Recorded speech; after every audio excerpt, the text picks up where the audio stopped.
Prime Minister Mia Mottley schools a U.S. journalist on live TV in a powerful exchange that has everyone talking. Watch as she shuts down biased questions with precision and confidence, proving why she's a leader to be reckoned with. Barbados Prime Minister Mia Mottley delivered a bold and insightful discussion addressing pressing questions about Barbados' diplomatic relations, particularly with China, and the issue of reparations for African descendants. Mottley firmly rejected the notion that Barbados is ingratiated with China, clarifying that the relationship dates back to 1977, when diplomatic ties were first established. She emphasized the importance of engaging with all global powers, including China, which is undeniably a key player on the world stage. She noted that Barbados' relationship with China is consistent with its philosophy of being friends of all, satellites of none, and pointed out that China's involvement in the Caribbean mirrors its investments in Europe and North America. Suggesting that such ties make the region a pawn reflects a patronizing view, undermining the Caribbean's ability to chart its independent course and contribute meaningfully to global issues like climate change and the pandemic. Mottley described reparations as a regional, developmental issue championed by CARICOM, with Barbados taking a lead role in advocating for it.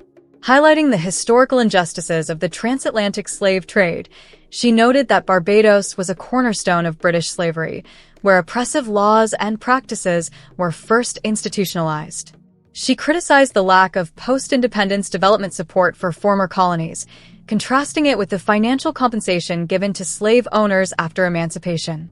Mottley underscored the wealth extracted from colonized nations to build European and North American prosperity while leaving enslaved peoples and their descendants with no resources for housing, education, or health. She called for a conversation about reparations as a means to rectify these historical wrongs and to ensure equitable development opportunities for nations still grappling with the legacy of exploitation. I was going to bring up the United States because, of course, the Caribbean is America's backyard. I mean, from Cuba, closest. Well, we like to say neighborhood because they get the wrong impression with backyard. Oh, all right. I'm sorry. I was using that. Yes, true. Okay. You're in America's neighborhood because at its closest point, it's only 70 kilometers from Cuba to the United States. 7 military U.S. bases are here in the Caribbean.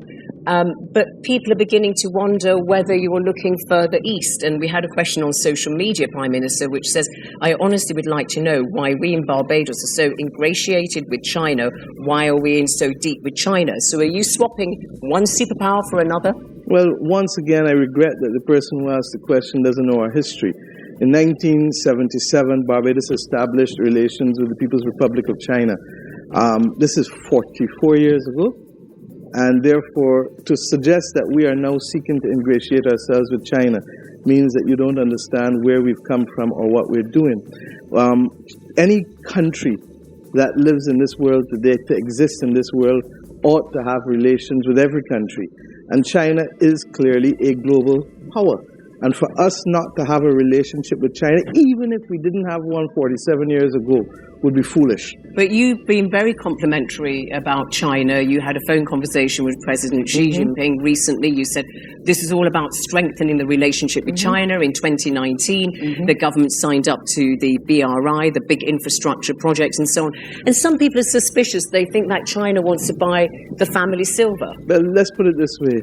I've also been very complimentary of the Americans and the British and the Canadians, so that for me not to be complimentary of China seems unusual.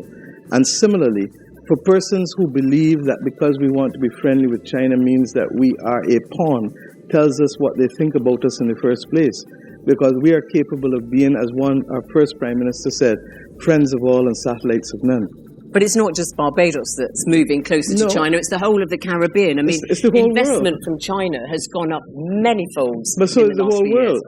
If I look correctly, I think the Chinese hold a large percentage of assets within the United States of America and a large amount of their treasuries as well.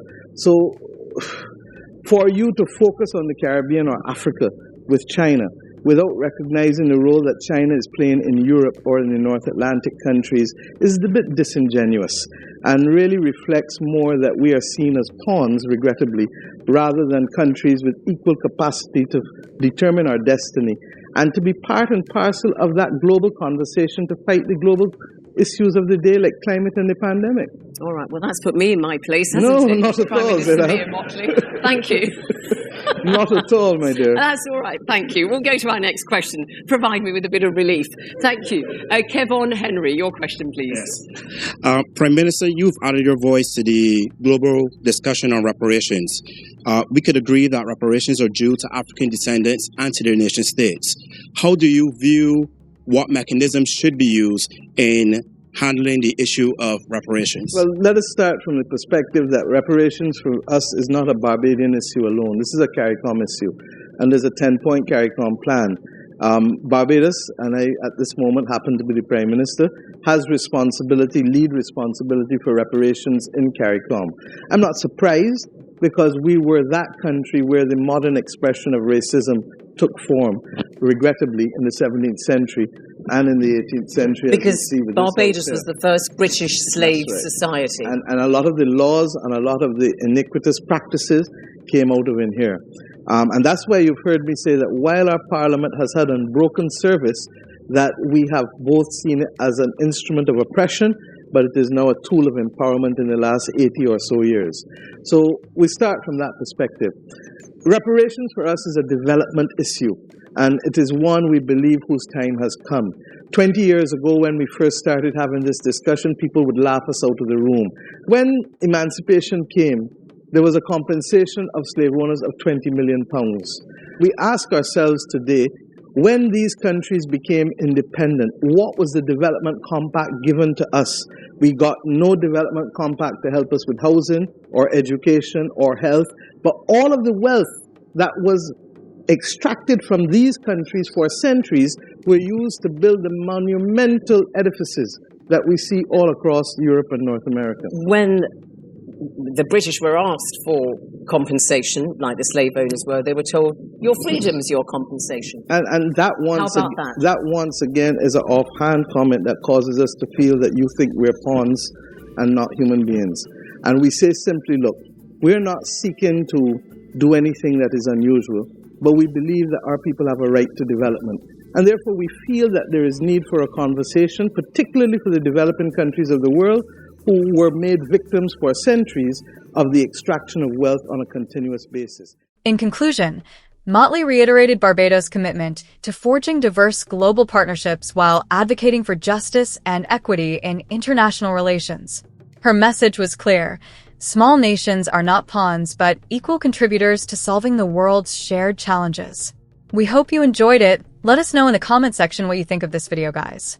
Make sure to subscribe to Inside.tv, leave a thumbs up, and of course share the video.